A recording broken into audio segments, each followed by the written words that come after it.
Dr. Emma Mitchell's fingers danced across the holographic display, adjusting the transmission frequency to maintain contact with the stellar horizon, her sister's research vessel. The mission control room at NASA's Houston facility hummed with excitement. Humanity's first dedicated xenobiology research mission was about to begin its initial deep space survey. "How's my favorite mission director holding up?" Jenny's voice crackled through the speakers, tinged with her characteristic playful tone. "Still worried about your little sister exploring the final frontier?" Emma smiled despite her professional demeanor. "Just focus on your readings, Dr. Mitchell. We're tracking 3 unidentified objects approaching your sector." The atmosphere in mission control shifted as the objects accelerated toward the stellar horizon. Emma's deputy director, Marcus Reynolds, leaned forward, his coffee forgotten. "Those vectors don't match any known debris patterns."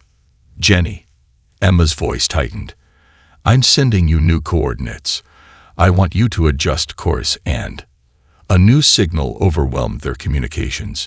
The holoscreen flickered, revealing a being that made several technicians step back involuntarily.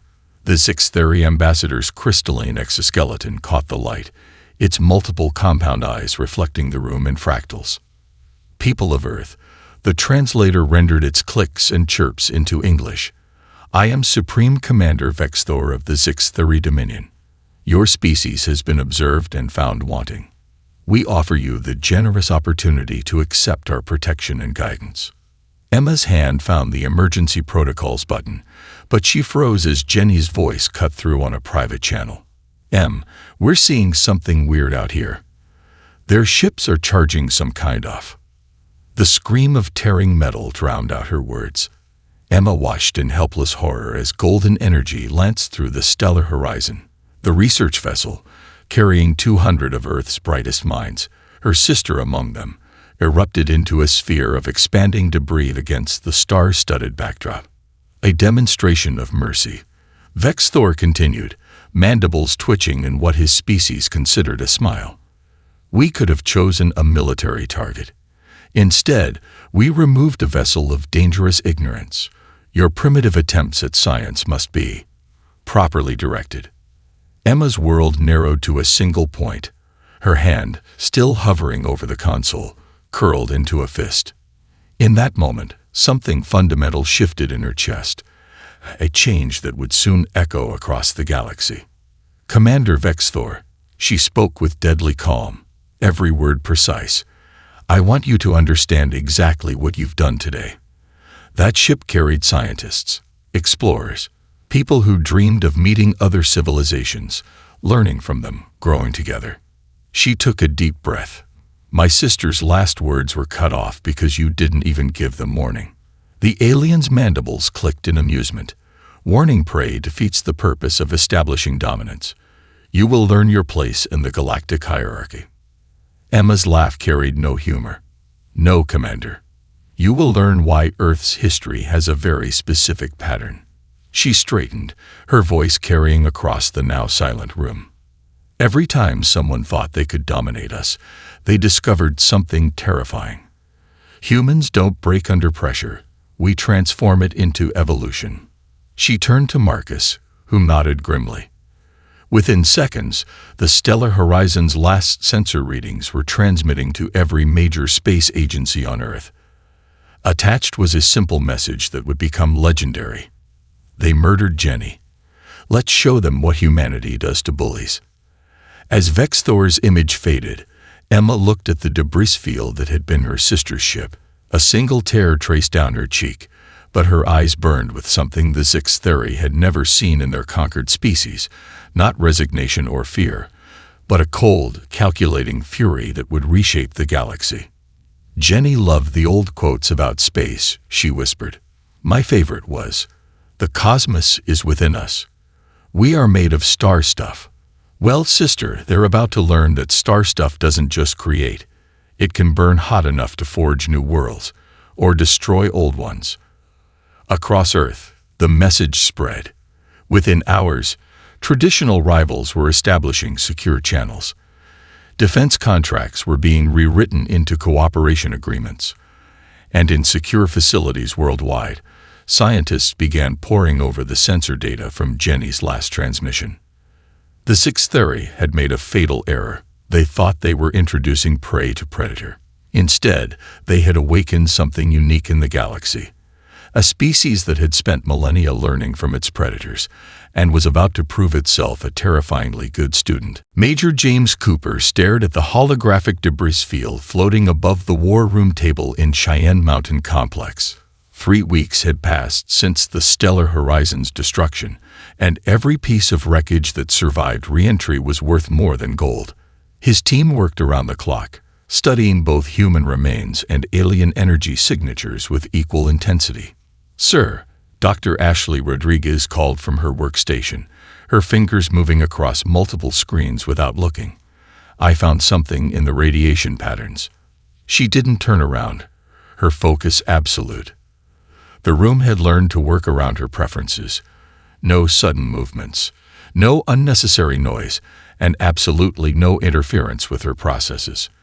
Cooper moved carefully to her station, making sure to stay in her peripheral vision.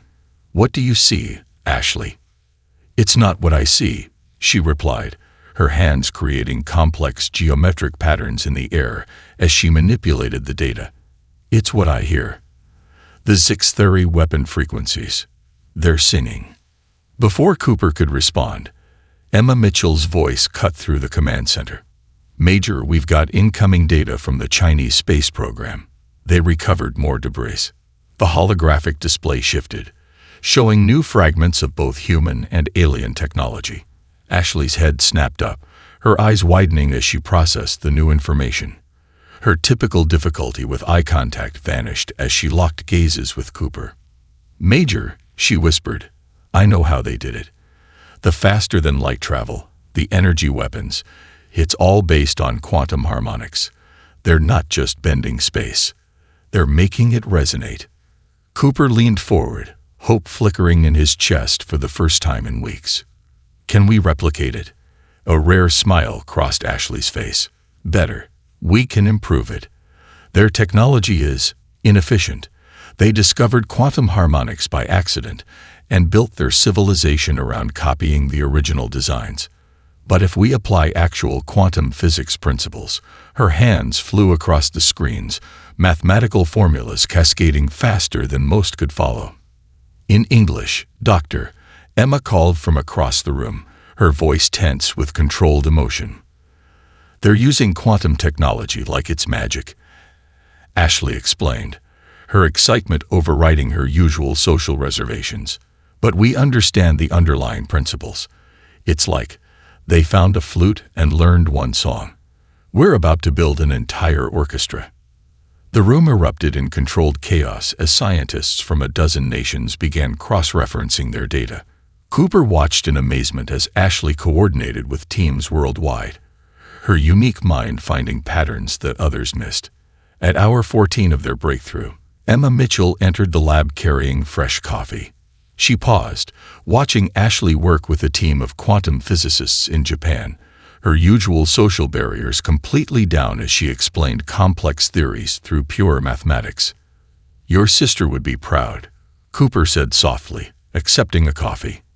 Jenny always said humanity's greatest strength was turning trauma into innovation. Emma's hand tightened on her cup. "The sixth theory think they broke us. They don't understand that humans are like carbon under pressure. Squeeze us hard enough, and we turn into diamonds."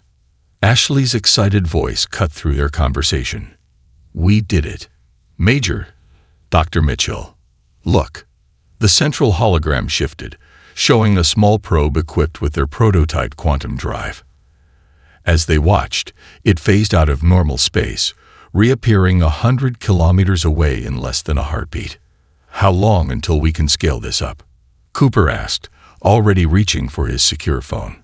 "A month for a fighter-sized vessel," Ashley replied, her fingers still dancing across data streams.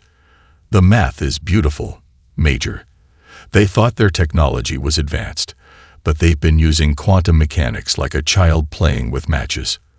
We're about to show them what happens when you give those same principles to adults." Emma stepped forward, placing a hand on Ashley's shoulder. a gesture the scientist would normally shy away from, but now accepted. How powerful could our version of their weapons be? Ashley's expression turned serious. They killed Jenny with the equivalent of a quantum firecracker. What we're building? She paused, searching for the right words. Well, let's just say physics itself is about to take humanity's side in this fight. In orbit, debris from the stellar horizon continued its silent dance around Earth. But now, in secure facilities worldwide, humanity was turning grief into genius, rage into revolution, and alien arrogance into the seeds of their own destruction. The Zixtheri had intended to teach humanity its place in the galaxy. Instead, they were about to learn a lesson as old as Earth itself. There is nothing more dangerous than a species that transforms fear into discovery and pain into progress. Admiral Michael Hayes stood on the bridge of the U.S. Vengeance, watching his tactical display as 6 primitive human vessels approached the Zixtheri border. The ships looked crude by alien standards, all sharp angles and exposed radiators, a deliberate choice that made his lips curl into a cold smile. "Status report on the quantum masking," he asked, his voice carrying across the hushed bridge. Lieutenant Sarah Parker's fingers danced across her console. "Holding steady, sir. As far as their sensors can tell, we're just another group of backwards humans fumbling our way through their first faster-than-light drives." The bridge crew maintained rigid discipline, but Hayes could feel their anticipation. Each officer had watched the footage of the stellar horizon's destruction. Each had volunteered for what might well be a suicide mission. Message from Dr. Rodriguez. Commander Jack Wilson reported from communications. She says the quantum harmonics are perfectly calibrated. In her words, the orchestra is tuned and ready to play. Hayes nodded, remembering the brilliant scientist's unusual way of explaining complex physics. Time to show them humanity's first symphony. Battle stations. Red light bathed the bridge as alerts sounded throughout the small fleet. Right on schedule, 3 Zixtheri patrol ships appeared, their crystalline hulls gleaming with arrogant superiority. "They're hailing us," Wilson reported. Standard warning message. "Primitive vessels, you have entered Dominion space. Prepare for inspection and potential disciplinary action." Hayes straightened his uniform. "Put me through." The alien commander appeared on screen, mandibles twitching in what humans now recognized as contempt. "This is Admiral Michael Hayes of Earth's Combined Defense Fleet. We're here to deliver a message." The Zixtheri commander's translator rendered its clicks into condescending English. "Your species was warned. This incursion will require a stronger demonstration off." "The message," Hayes interrupted, is from Jenny Mitchell. Before the alien could respond, Hayes nodded to his weapons officer. 6 human ships simultaneously dropped their quantum masking. The crude exterior panels fell away, revealing sleek hulls inscribed with complex geometric patterns that began to glow with impossible energy. "What you're seeing," Hayes continued as alarms blared on the alien vessels, "is what happens when you give humans a reason to innovate. Dr. Rodriguez sends her compliments on your quantum harmonic technology. She said it was a nice first try." The Zixtheri ships began to turn, their crystalline hulls vibrating as they attempted emergency jumps. But they were already caught in the quantum web Ashley had designed, a synchronized field that turned their own faster-than-light technology against them. "Your species took centuries to reverse engineer crash technology," Hayes said, his voice carrying the weight of humanity's verdict. "We did it in months, because you gave us something you don't understand: motivation." The human ships began to pulse with energy that defied conventional physics. The geometric patterns on their hulls weren't for show. They were Ashley's quantum equations made manifest, turning the fabric of space itself into a weapon. "Impossible," the Zixtheri commander chittered. "Your species is too primitive to." "That's the problem with apex predators," Hayes interrupted again. "You get comfortable at the top. You forget that evolution doesn't care about history. It favors those who adapt." He turned to his weapons officer. "Execute primary sequence." The human ships released their quantum payloads. The weapons didn't travel through space. They twisted it. Points of infinite density bloomed like deadly flowers, each one a miniature lesson in advanced physics. The 630 ships didn't explode. They imploded, crushed by the same fundamental forces they had so proudly mastered. As the quantum fire faded, Hayes opened a broadcast on all frequencies. This message is for the 630 Dominion. The weapons you just witnessed were designed by the same humans you dismissed as primitive. We took your basic understanding of quantum harmonics and turned it into something you never imagined possible. He paused, making sure the translators would catch every word. That was for Jenny Mitchell. And we're just getting started. The human fleet turned in perfect formation, their hulls still gleaming with equations that rewrote the rules of warfare. As they prepared to jump back to Earth, Hayes thought about the 630's fatal mistake. They had judged humanity by their technology, never understanding that humans had spent thousands of years turning setbacks into victories, transforming defeats into revolutionary advances. In the dead silence of space, quantum echoes rippled outward, carrying news that would shake the galaxy. The children of Earth had learned to sing the music of creation itself, and they had weaponized the song. Commander Elizabeth Turner stood before the collective of elder races, her dress uniform pristine under the crystalline lights of the Grand Assembly. Representatives from 47 spacefaring civilizations watched with a mixture of fascination and horror as the holographic display showed the destruction of the 630 patrol fleet. "As you can see," she stated, her voice carrying across the vast chamber, "humanity's response to aggression was both measured and precise." An Exilian representative, their bioluminescent tendrils pulsing with concern, rose to speak. "Measured? Your species advanced centuries within months. The quantum harmonics you developed surpass even our understanding, and we have studied such physics for millennia." Elizabeth's lips curved in a slight smile. "Perhaps that's the problem. You had millennia of peace to study. We had the death of Jenny Mitchell and her crew to motivate us." The chamber erupted in multilingual murmurs as Elizabeth queued up new footage. The hologram shifted to show the last moments of the stellar horizon. The assembled aliens fell silent as Jenny's final transmission played. "My God, they're not even going to warn us first." The collective's high speaker, an ancient being of living crystal, leaned forward. "Explain something to us, Commander Turner. Every species we have encountered follows a predictable pattern when faced with superior technology. They regress, become cautious, take centuries to adapt. Yet humanity. We're different," Elizabeth acknowledged. "Dr. Ashley Rodriguez, our lead quantum physicist, has a theory about that. Would you like to hear it?" The high speaker gestured assent with a crystalline limb. "Humans evolved as prey animals," Elizabeth began, pacing slowly before the assembly. "Everything on Earth that could eat us was faster, stronger, had better natural weapons. To survive, we had to become something unprecedented. Prey that thinks like predators." She gestured, and the hologram showed Earth's prehistoric predators. Lions taught us group tactics. Wolves showed us pack coordination. Bears demonstrated the value of adaptability. We studied our predators not just to survive them, but to become better than them. A meridian observer, their metallic scales reflecting the holographic light, interrupted. "This explains combat adaptation, but not technological advancement. The leap you made with quantum harmonics is exactly the same principle," Elizabeth cut in.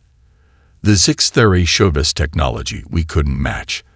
Like our ancestors facing a saber-toothed cat, we had two choices: die or evolve faster than anyone thought possible." She paused, letting her words sink in. "We chose evolution." The high speaker's crystalline form hummed with harmonic resonance. "You speak of the death of Jenny Mitchell as a catalyst. Explain."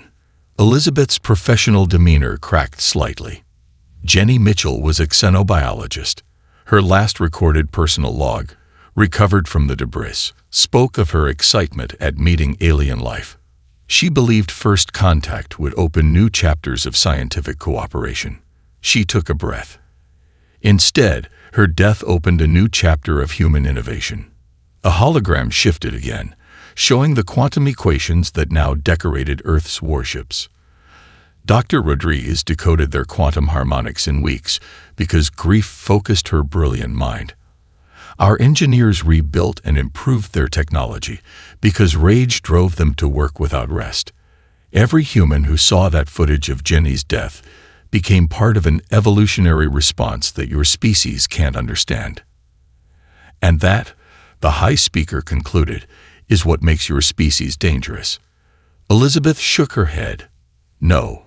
What makes us dangerous is that we can turn any emotion, grief, rage, fear, even hope, into advancement. The Zixtheri thought they were showing strength. Instead, they gave us a reason to surpass them. The chamber fell silent as the implications sank in. Finally, a younger crystal being asked, "What happens now?" "That depends on the Zixtheri," Elizabeth replied. "We've demonstrated our capabilities. Now we wait to see if they're wise enough to choose peace." She smiled, but there was steel behind it. "Though I should warn you, Dr. Rodriguez has some fascinating new theories about quantum shielding. Apparently, watching our enemies' weapons fail is motivating her to innovate even faster." As the collective descended into urgent discussion, Elizabeth thought about Jenny's last words again. The galaxy was learning what Earth's predators had discovered millennia ago. Underestimating humanity's ability to adapt was always, invariably, fatal. Dr. William Nash sat calmly in his containment cell aboard the Zixtheri research vessel Shadow Crystal, watching his captors with the practiced eye of a xenopsychologist. They had expected him to break under interrogation. Instead, he had spent 3 weeks systematically dismantling their understanding of human nature. "Explain again." The lead researcher, Secondary Commander Vexrel, clicked through the translator. "How did your species overcome their prey instincts?" Will leaned back in his chair, a smile playing at the corners of his mouth. "We didn't overcome them. We weaponized them." He gestured to the display showing Earth's latest quantum battleships. "Everything you see there, every advancement, every innovation, comes from those same prey instincts you dismiss." The observation chamber filled with more Zixtheri scientists, their crystalline forms catching the light as they moved.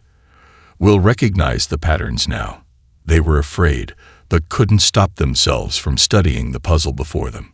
"Your sister species, the Nixilians, shared their research with you," Will continued.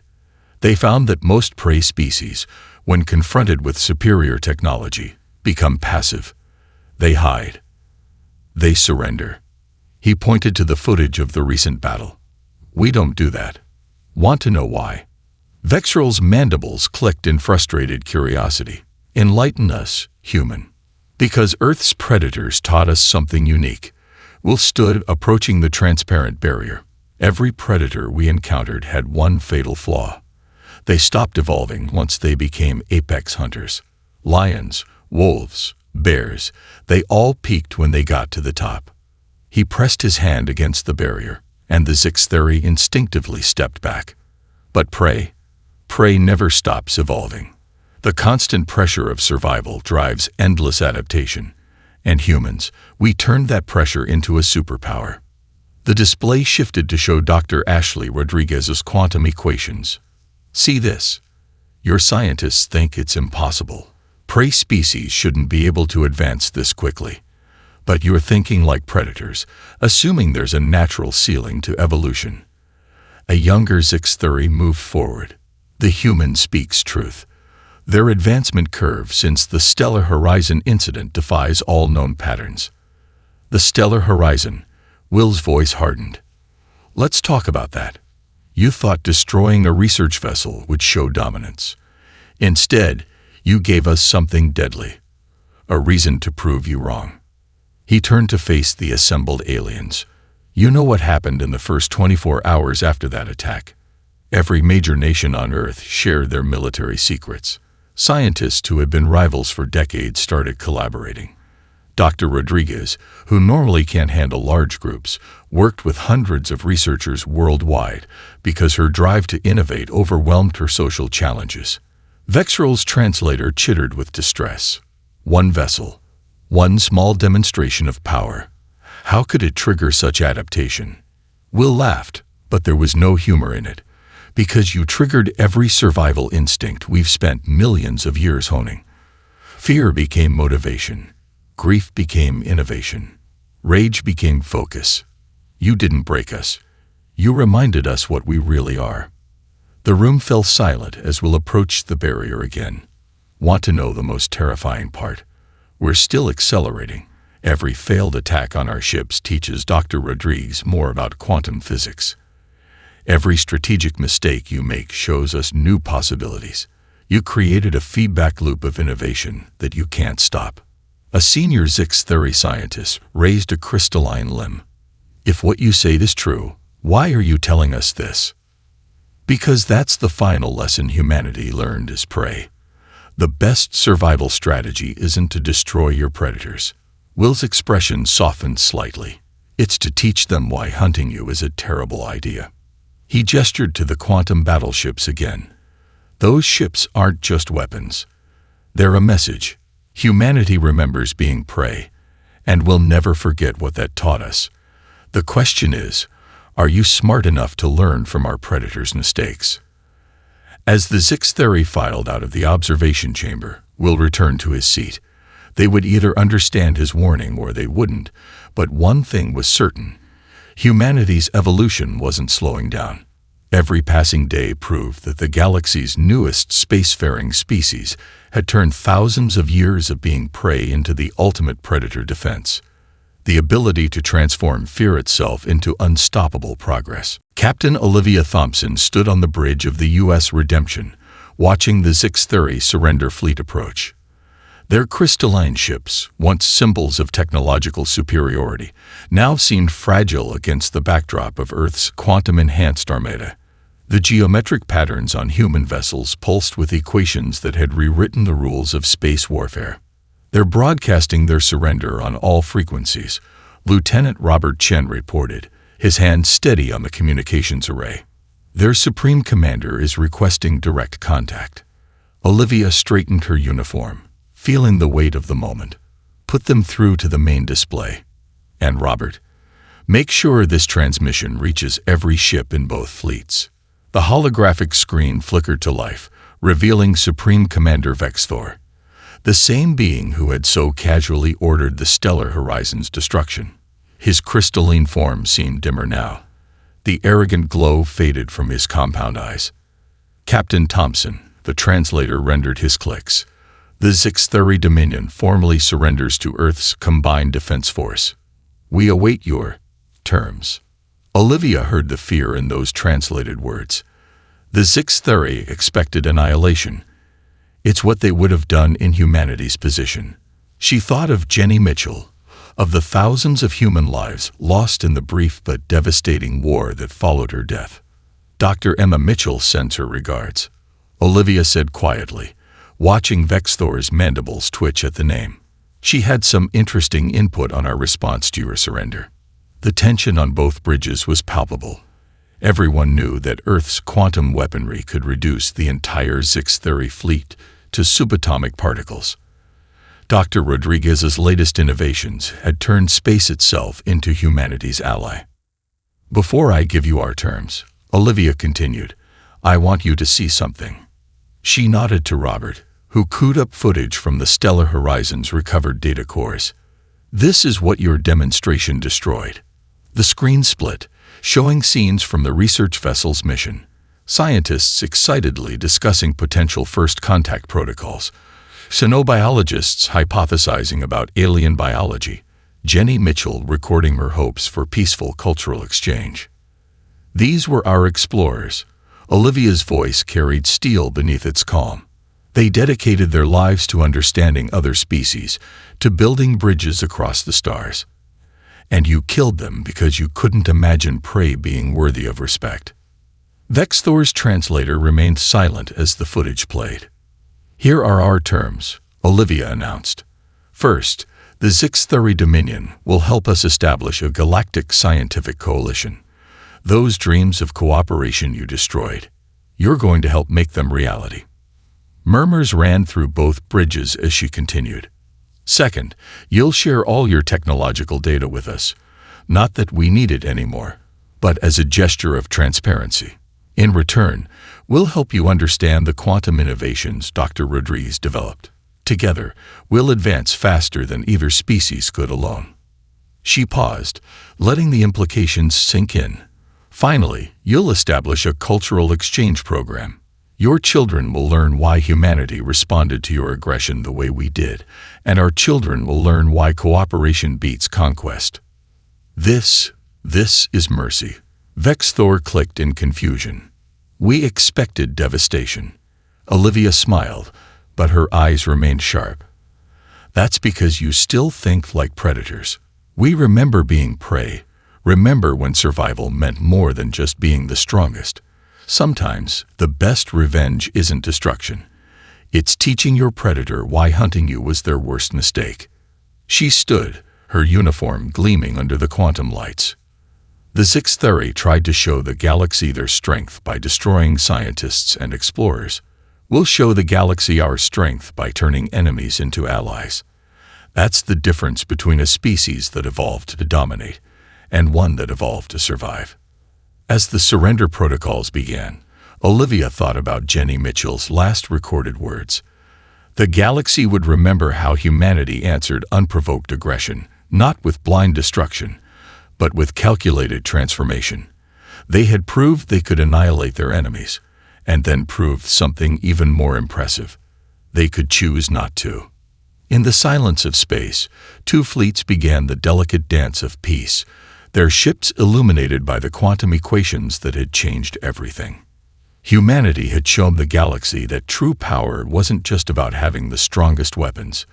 It was about knowing when not to use them. Ambassador Ryan Blackwood stood before the Galactic Council's crystalline podium, his weathered hands resting lightly on its smooth surface. The chamber, carved from a single massive gemstone, held representatives from every spacefaring species. Even the nomad clusters had sent their quantum-linked observers to witness this historic moment. The terms of lasting peace, Ryan began, his voice carrying the weight of Earth's hard-won wisdom, are surprisingly simple. Behind him, a holographic display showed the quantum-enhanced ships of Earth's fleet alongside Zixtheri vessels. The once hostile armadas now conducted joint training exercises, their crews learning to work together under the new protocols. Humanity requests no reparations, he continued, causing a ripple of surprise through the assembled aliens. Instead, we propose 3 initiatives that will reshape our shared future. Dr. Emma Mitchell, seated in the Earth delegation, leaned forward. She had fought hard for these terms, turning her sister's death into a foundation for genuine change. First, Ryan gestured, and the hologram shifted to show plans for a massive space station. We will establish the Jennifer Mitchell Institute for Xenoscience. This facility, jointly operated by all member species, will fulfill my friend's dream of cooperative research and cultural exchange. The Nixilian representative's bioluminescent tendrils pulsed with approval. You name this institute after the scientist whose death sparked your transformation. Why? Because Jenny believed first contact should lead to understanding, not conquest, Emma answered, her voice steady. We're making her right, just a little later than planned. Ryan nodded to his colleague before continuing. Second, we propose the establishment of the Quantum Harmony Coalition. Dr. Ashley Rodriguez has agreed to lead this initiative, sharing her breakthroughs while incorporating insights from all member species. The hologram displayed Ashley's latest work, equations that made the original Zixtheri quantum harmonics look like primitive sketches. Several crystalline beings hummed in appreciation of their mathematical beauty. Finally, Ryan's voice took on a deeper gravity. We propose the Terran Protocols, a new foundation for first contact procedures. Never again will an advanced species mistake technological differences for evolutionary inferiority. The High Speaker's crystalline form resonated with harmonic overtones. These terms seem insufficient. Your species wielded power that could have reshaped the galaxy. Yet you choose cooperation over dominance. A smile crossed Ryan's face. That's exactly why we're dangerous. and exactly why we're worthy of trust. Humanity remembers being prey, remembers when survival meant more than just having the sharpest teeth. We learned that true strength isn't about destroying your enemies. It's about transforming them into allies. He gestured to the Zixtheri delegation, where Supreme Commander Vexthor sat with his successor. Our former enemies now send their brightest students to Earth to study quantum physics with Dr. Rodriguez. Their military officers train alongside ours, learning why flexibility beats rigid hierarchy. This isn't mercy. It's evolution in action. The chamber fell silent as the implications sank in. Humanity hadn't just developed advanced technology. They'd created a new paradigm for interstellar relations. The galaxy expected us to seek vengeance, Ryan continued.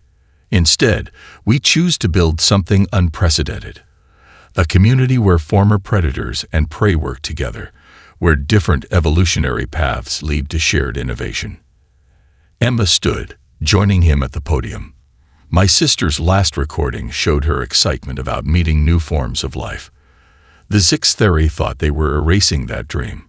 Instead, they gave us the motivation to make it real on a scale Jenny never imagined. The High Speaker's crystalline surface rippled with decision patterns. The Council accepts Earth's proposals. Let it be recorded that humanity proved itself not just through power, but through the wisdom to wield it selectively.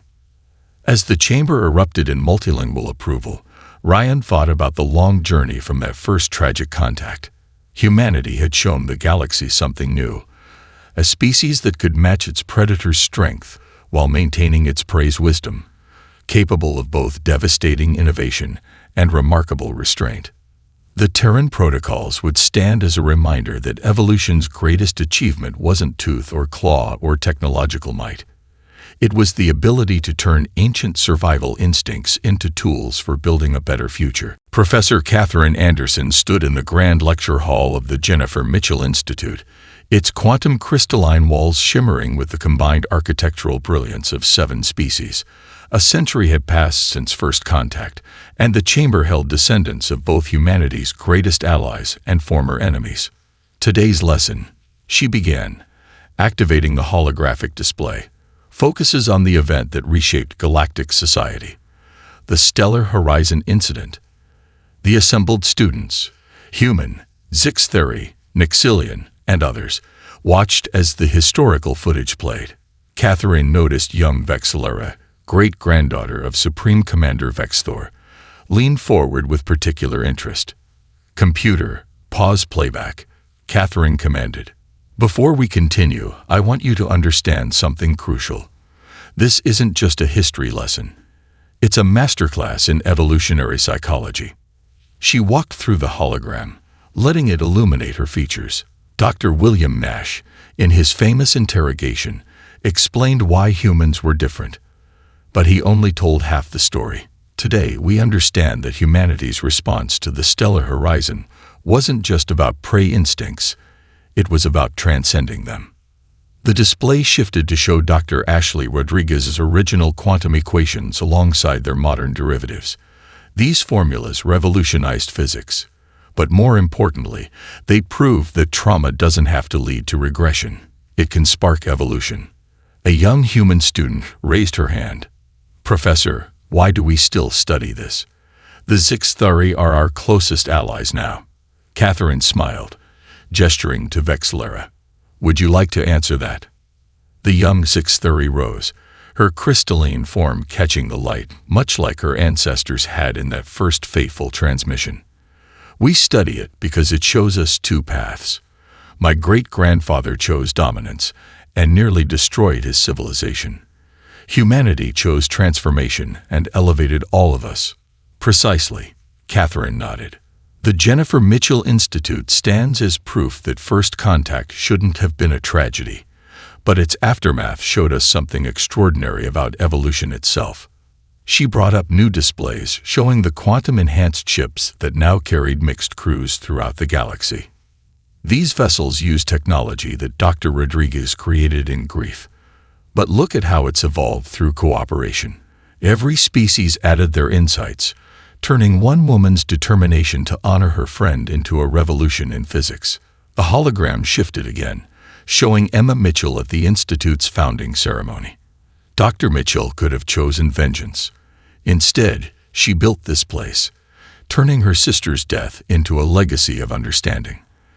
That's humanity's true strength, not the ability to defeat our predators, but the wisdom to transform them into partners. Vexillera's mandibles clicked thoughtfully. Professor, is it true that my great-grandfather and Emma Mitchell became friends in their later years? Catherine's expression softened. Yes, they worked together to establish the cultural exchange programs we still use today. Emma said it was the best tribute she could give Jenny, turning her killer into an advocate for everything she believed in. The display showed modern Earth, its orbital rings gleaming with combined human and alien architecture. Ships of all species moved in harmony, their quantum drives singing Ashley's equations in perfect resonance. The galaxy learned 3 fundamental truths from humanity, Catherine concluded. First, evolution doesn't stop at technological superiority. It continues through cooperation. Second, the strongest response to aggression isn't always destruction. Sometimes it's transformation. And finally, the most dangerous species isn't the one with the most advanced weapons. It's the one wise enough to know when not to use them. As her students filed out, Catherine noticed Emma's great-niece and Vexillera leaving together, deep in discussion about their joint quantum physics project. She smiled, thinking of how far they'd all come. The Jennifer Mitchell Institute stood as a monument to possibility, proof that First Contact's tragedy could birth a century of unprecedented cooperation. In the end, humanity hadn't just shown the galaxy how dangerous they could be, they'd shown everyone, including themselves, how wise they could become. And in the quantum harmonics that now connected every spacefaring species, Jenny Mitchell's dream lived on, a legacy not of warfare and dominance, but of understanding and evolution, written in the very mathematics of space itself.